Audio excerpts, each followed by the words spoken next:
নমস্কার বন্ধুরা, কেমন আছেন সবাই? আশা করছি সকলেই খুব ভালো আছেন। বেশ অনেক কয়েকদিন পরেই ভিডিও নিয়ে চলে আসলাম, আর এটা স্পেশালি ক্রিসমাসের জন্য। আজকের রেসিপি হলো প্লাম কেক। চলুন তাহলে রেসিপিটা শুরু করি। তো তার জন্য প্রথমে আমি এখানে একটা বোলের মধ্যে নিয়ে নেব কিছু ড্রাই ফ্রুটস।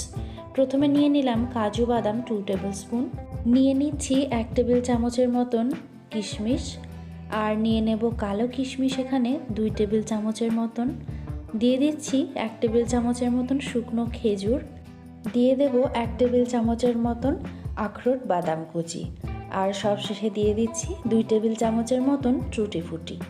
আপনারা এছাড়াও যে কোনো ধরনের ড্রাই ফ্রুটস অ্যাড করতে পারেন নিজের পছন্দ অনুযায়ী।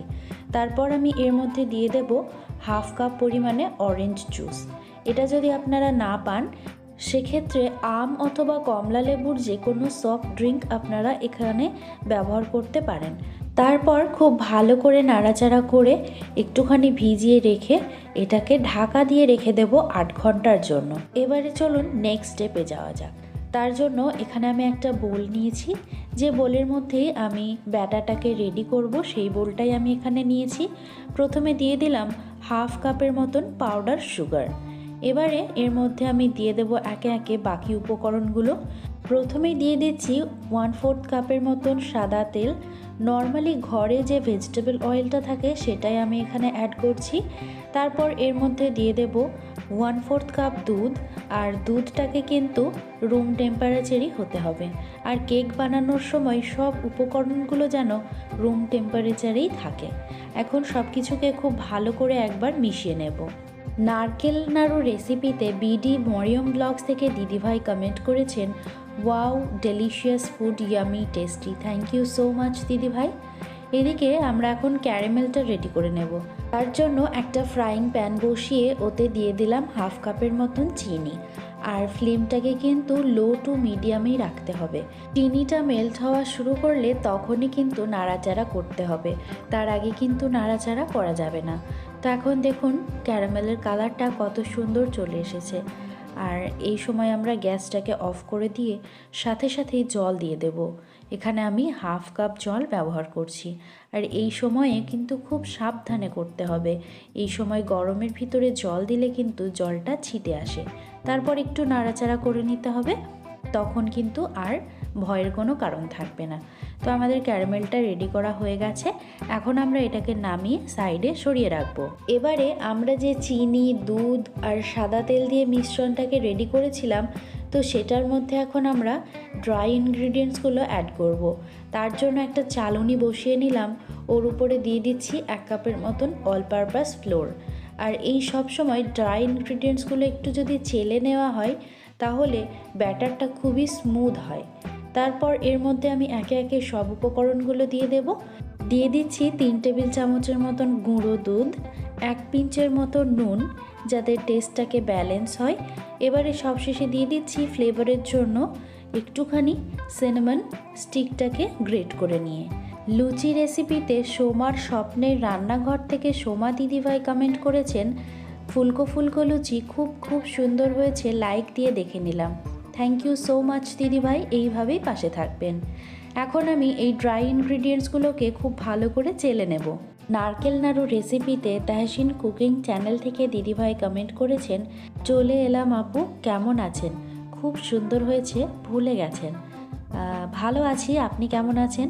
আর একটু পার্সোনাল কারণের জন্য বিরতি নিয়েছে বলতে পারেন, ভুলে যায়নি, সকলকেই মনে রেখেছি। এদিকে দেখুন আমার ব্যাটারটা কিন্তু রেডি হয়ে গেছে। এবারে আমি যে ড্রাই ফ্রুটসটাকে সোক করে রেখেছিলাম সেই ড্রাই ফ্রুটসটাকে তৈরি করে রাখা ব্যাটারের মধ্যে অ্যাড করে দেব।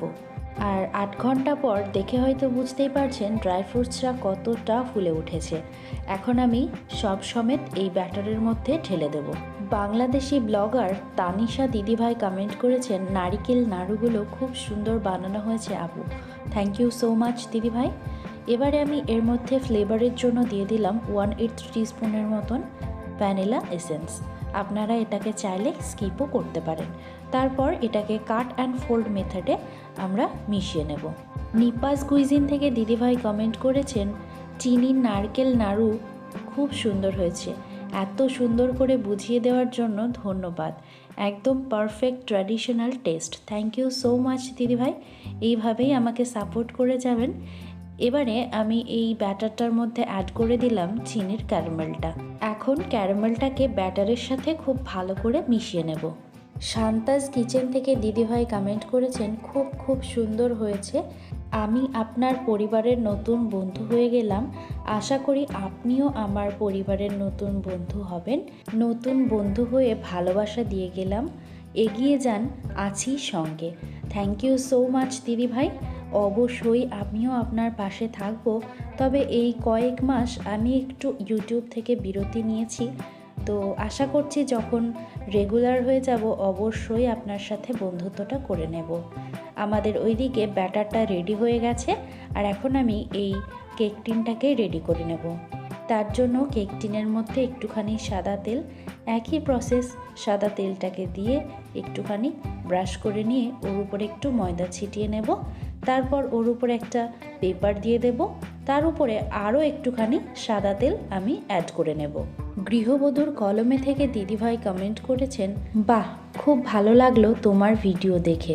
আমিও এখন অনেক দিন বাদে ভিডিও দিচ্ছি, তাই জানতাম না যে তুমিও ইউটিউবে বেশি অ্যাভেলেবল থাকবে না। এনিওয়ে, খুব তাড়াতাড়ি নতুন ভিডিও নিয়ে চ্যানেলে এসো। থ্যাংক ইউ সো মাচ দিদিভাই। আপনাকে ধন্যবাদ দেওয়ার কোনো ভাষা নেই, তবে আপনাকে দেখে আমি অনেকটাই ইন্সপায়ার হই। আর আপনার মতন মনের জোর ভগবান যেন সকলকে দিক। আপনার সুস্থতা কামনা করি। কেকটাকে বেক করার ঠিক আগের মুহূর্তে আমি এই ব্যাটারের মধ্যে দিয়ে দিলাম 1 টেবিল চামচ পরিমাণে বেকিং পাউডার আর 1 টেবিল চামচ পরিমাণে ভিনিগার। এখন সব কিছুকে মিশিয়ে নিয়ে সাথেই আমরা এই ব্যাটারটাকে কেক টিনের মধ্যে আস্তে আস্তে করে ঢেলে দেব।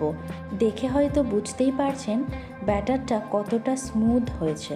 রেসিপি কিচেন থেকে দিদিভাই কমেন্ট করেছেন, কেমন আছেন আপনি? খুব সুন্দর রেসিপি বানান, আপনার এই ভিডিওগুলো খুব ভালো লাগে। অনেক ধন্যবাদ দিদিভাই, আর অনেক ভালোবাসা রইল আপনার জন্য। আমি বেশ ভালো আছি, আপনি কেমন আছেন অবশ্যই কিন্তু কমেন্ট করে জানাবেন। এখন আমি কেকটাকে বেক করে নেব। তার জন্য কড়াইটাকে প্রথমে প্রিহিট করে নিয়েছি 10 মিনিটের জন্য। এবারে একটা তাওয়া বসিয়ে ওর উপরে কড়াইটাকে বসিয়ে দিলাম। ঢাকনার যে ছিদ্রটা আছে সেটা কিন্তু আগেই বন্ধ করে দিতে হবে। এবারে আমি কড়াইয়ের মধ্যে আস্তে করে সাবধানে এই কেক টিনটাকে বসিয়ে দিলাম। তারপর 30 মিনিটের জন্য মিডিয়াম টু লো ফ্লেমে বেক করে নেব। 30 মিনিট পর ঢাকনাটা খুলে নিয়ে ইচ্ছে মতো ড্রাই ফ্রুটস দিয়ে সাজিয়ে নেব। আপনাদের যে কোনো ইচ্ছে মতো ড্রাই ফ্রুটস আপনারা অ্যাড করতে পারেন। এখানে আমি কালো কিশমিশ, টুটি ফ্রুটি আর কয়েকটা কাজু বাদাম অ্যাড করেছি। আর একটা কথা, এই ভিডিওটা কিন্তু আমার অনেক দিন আগেই তৈরি করা ছিল, বিশেষ করে ক্রিসমাসের জন্য। তো আমি ইরেগুলার হয়ে যাওয়ার কারণে সব ভিডিও দিতে পারিনি। এই ভিডিওটা ছিল, তো এই ভিডিওটাই আমি এখন আপলোড করে দিলাম। তো 30 থেকে 35 মিনিট বেক করার পর এখন আমি চেক করে দেখিয়ে দিচ্ছি। দেখুন কেকটা কতটা সুন্দরভাবে ফুলে উঠেছে আর একদম পারফেক্টভাবে বেক হয়ে গেছে। এখন ঢাকনা চাপা দিয়ে ফ্লেমটাকে অফ করে আরও 1 ঘন্টার জন্য রেস্টে রেখে দেব। তো 1 ঘন্টা পর এখন আমি এই কেকটাকে ডিমোল্ড করব। আর আপনাদের একটা কথা বলি, যে কেক যদি ঠিকঠাকভাবে বেক হয় তাহলে এই সাইডগুলো কিন্তু আপনা আপনি খুলে আসবে। তবুও আমি একটুখানি একটা চাকুর সাহায্যে এটাকে ছাড়িয়ে নিচ্ছি। এবারে একটা প্লেটের উপরে আমি এই কেকটাকে উল্টে নেব। তো তারপর যখন আমি পেপারটাকে তুলব তখন আপনারা দেখে বুঝতেই পারবেন যে কেকটা ফুললি কুকড হয়েছে আর কত সুন্দরভাবে বেক হয়েছে। তো রেডি হয়ে গেল আমাদের আজকের রেসিপি প্লাম কেক। রেসিপিটা কেমন লাগলো অবশ্যই কিন্তু কমেন্ট করে জানাতে ভুলবেন না। আর ক্রিসমাসের অগ্রিম শুভেচ্ছা জানাই আপনাদের সকলকে। আশা করছি আমি খুব অল্প সময়ের মধ্যেই আপনাদের মধ্যে আবার রেগুলার হয়ে যাব। তো এইভাবেই আমার পাশে থাকবেন। আপনাদের কমেন্টসগুলো কিন্তু আমি সবগুলোই পড়ি। আপনাদের কমেন্টসগুলো পড়তে আমার ভীষণই ভালো লাগে। এইভাবেই ভালোবাসবেন আমাকে, আর আপনাদের জন্য অনেক ভালোবাসা রইল। বাই।